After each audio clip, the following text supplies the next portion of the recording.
Joe Louis versus Max Schmeling.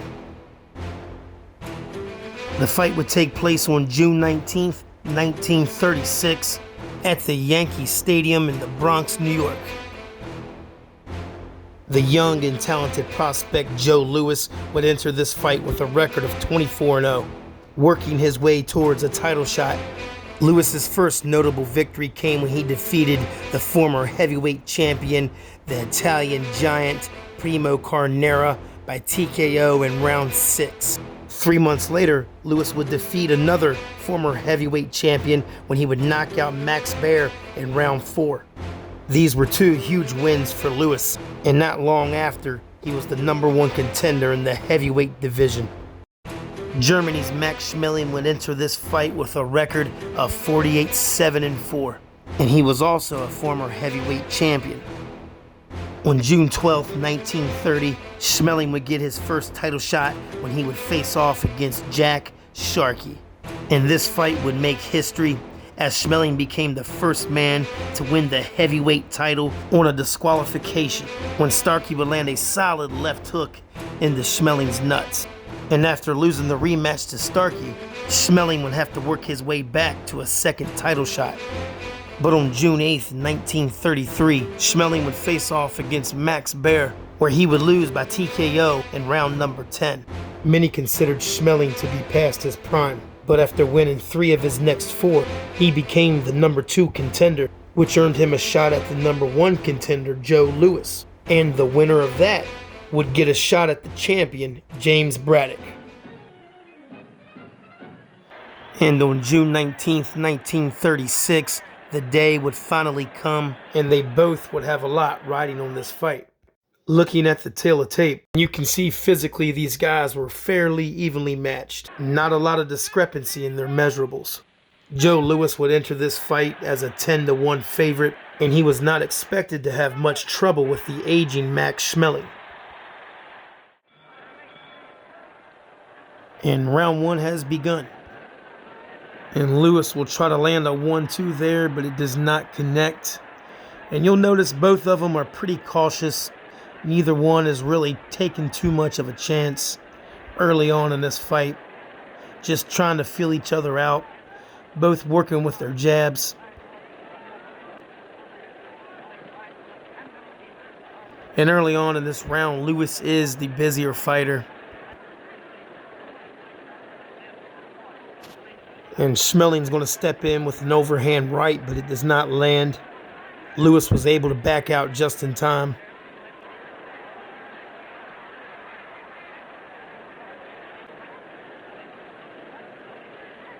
And Louis will let go of a flurry there as round 1 comes to an end, but none of those punches seem to land or do any sort of damage.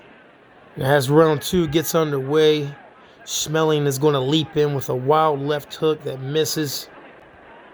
But then from the clinch, Louis will land a short right uppercut. And it seems Louis is turning the pressure up now. He's pushing forwards with his jab. And here he's going to land a nice clean left hook. And up until this point, Schmeling just seems to be content with working behind his jab. He's cautious. He's not taking any extra risk. And Schmeling's going to land an overhand right over the top of Louis's jab. It was a beautiful counterpunch.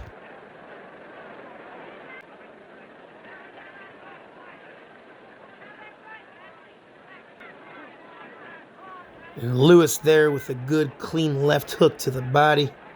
And round 2 is just about up. And to this point, I'd say Louis has won both rounds. His jab's more effective. He's just overall the busier fighter.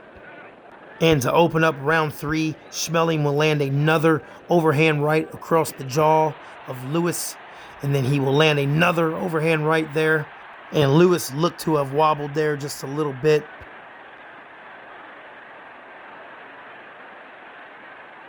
And Louis will land 2 stiff jabs that pop Schmeling's head back. And he will follow that up with several other punches. He's walking down Schmeling. And as Schmeling crouches down, Louis will land a quick right uppercut just there. And Louis is just continuously sticking that jab in Schmeling's face. And Joe Louis had an excellent jab. It's about as perfect of a jab as you can throw. There's no wasted movement, no telegraphing. It goes from point A to point B with good speed. The only knock against it is that when he brings it back, he does keep it low. But at the same time, you have to give Schmeling credit. That jab has been in his face this entire fight, and he's still standing there. And you can see at times he's trying to match Louis's jab with his own jab, but unfortunately for Schmeling, Louis's jab is just a bit more quick. And then Louis is going to land a clean overhand right. You can tell it has Schmeling rocked a bit. He's backing up. He looks a little bit wobbly. And once again, Louis is going to land another clean jab. And he is just continuously pumping that jab into Schmeling's face. And it can be extremely disruptive. And as round 3 closes, they both definitely had their moments in this round. And round 4 has begun. And from the crouch, Schmeling will come up with a right uppercut followed by a left hook. But it didn't look like either punch landed. And Schmeling lands a nasty overhand right over the top of Louis's jab. He moves in for the kill, and he will drop Louis with an overhand right just there. That is the first time Louis has ever been down in a professional fight. But nonetheless, Louis has stayed the course, and he's returning fire himself. And you'll notice Schmeling letting that right hand go more often. He's going to land another one right there. And Schmeling has him hurt again. He's moving in, but luckily for Louis, he will make it to the end of round 4, where he will get a much-needed rest. And you'll see Schmeling land another clean overhand right to open up round 5. And Louis will miss with an overhand right, and then again, Schmeling lands another overhand right. That punch is continuously hitting the mark at a very high percentage. And Louis is going to move in with a 1-2, and they both appear to land. And with the end of round 5 drawing near, you can clearly see the momentum has shifted. Schmeling is in complete control at the moment.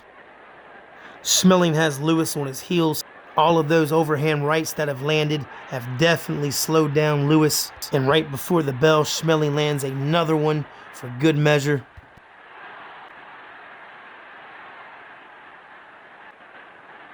And Schmeling will have Louis backed into the corner. And once again, another overhand right lands. And until Louis can prove he can stop one, these overhand rights will just continue to come. These are strong, powerful punches. They are 100% doing major damage. Louis tries to sneak in a wild uppercut there, but it does not land. And here, Schmeling's going to land back-to-back overhand rights. And at this point, it is amazing that Louis is even standing, much less fighting back. And that will be the end of round 6. And as round 7 begins, Louis will land a few left hooks to the body. He's possibly trying to counter that overhand right from Schmeling.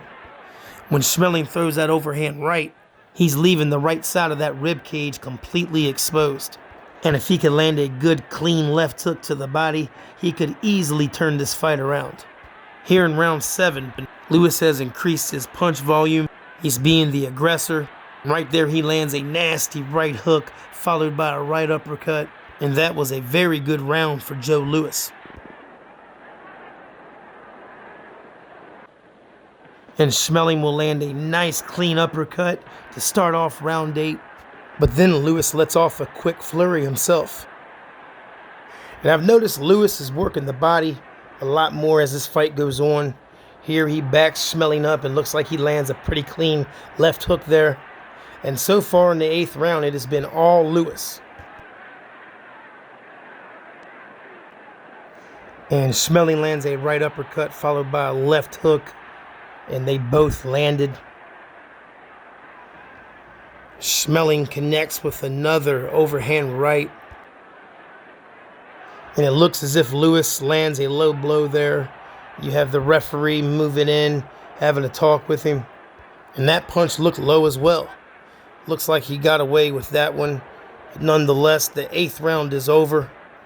We are beginning round 9. And once again, Schmeling lands another good, clean overhand right. And that punch is getting through at a very high percentage. And there it is again. And another. And another. It's just hard to believe that Louis has not found an answer for it. Possibly due to his inexperience. How Louis is even standing is beyond me. But he's still returning punches, but they don't have a lot of steam behind them. And that's all due to the punches he's taken and the damage it has caused. And round 9 will come to an end, and that was a very rough round for Joe Louis. And as round 10 opens up, you guessed it, Schmeling lands another overhand right. Louis with a left hook to the body, and Schmeling's going to land that right hand once more, follows it up with a left hook, and Louis is hurt. He's on shaky legs, and then Schmeling will land a left hook, followed by another overhand right, and Louis will answer with his own right hand. And Louis landing another overhand right of his own. Then he lands a short left hook. And Joe Louis with the heart of a lion. He is still returning fire. And Louis continues to try to get his right hand through. He has one punch power himself. And Louis lands a glancing left hook across Schmeling's jaw. And round 10 has now come to an end. Schmeling clips Louis with another overhand right. And then Louis returns with one of his own, neither one doing much damage.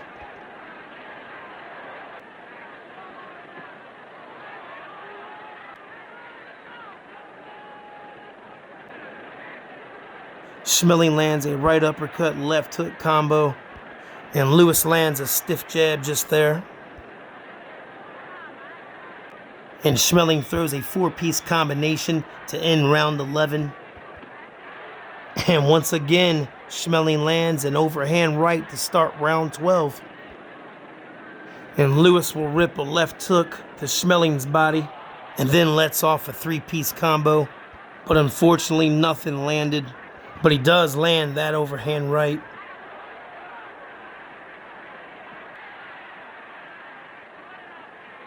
And Louis steps in with an overhand right, but it does not connect. And right here, you're going to see Schmeling clip Louis with that right hook. Louis stumbles backwards into the ropes.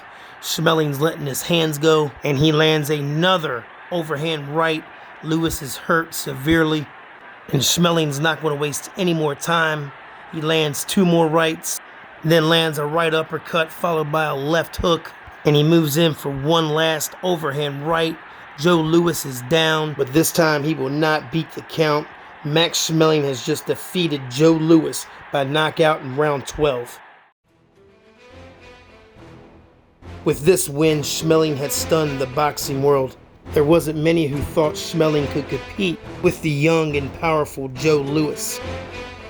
Leading up to the fight, Max Schmeling had watched hours and hours of Joe Louis's tape, and he noticed that when Louis threw a jab, he kept his left hand low, and he knew that'd be a perfect opportunity for him to sneak in his overhand right, and that he did, and did it often. And I must say, I was very surprised to see Louis not have an answer for it, possibly his inexperience. He was very young when this fight took place, and that overhand right was Schmeling's best punch. And looking back at it, there was no telegraphed windup. He doesn't give you any cues that the punch is coming.